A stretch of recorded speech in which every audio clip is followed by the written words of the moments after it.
Kalau macam tu, awak tengok handphone pun macam mana? Jarak dekat juga ke ataupun jauh? Sebab handphone kan boleh zoom out, zoom in. Cuba terangkan. Mata saya tetap boleh tengok jarak dekat sebab dari segi keselesaan mata, jarak dekat tu dah paling okey lah. Sebab kalau saya try juga tengok jarak jauh, dia akan rasa mata saya struggle untuk fokus benda apa yang saya tengok. Contoh saya tengok tablet macam mana, korang tengok kan tablet besar kan, dan memang tulisan dia pun saya setting besar.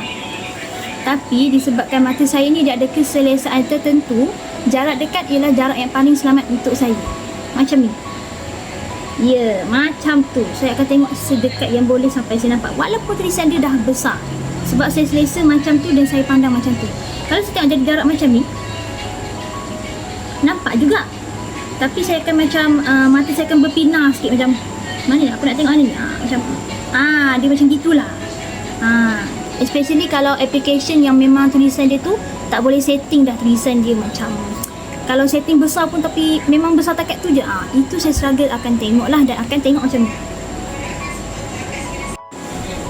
Sama jugalah dengan handphone. Handphone kan dia tak sebesar macam tablet, tapi walaupun saya dah besarkan tulisan, saya tetap akan tengok jarak dekat.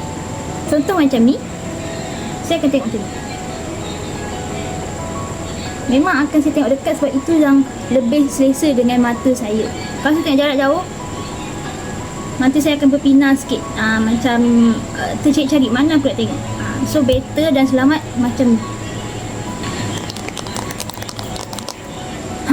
So macam tu lah saya tengok tablet dan handphone. Jarak dia masih ada dan dekat, tak sama macam orang normal. Dapat sesuatu? Jangan lupa follow.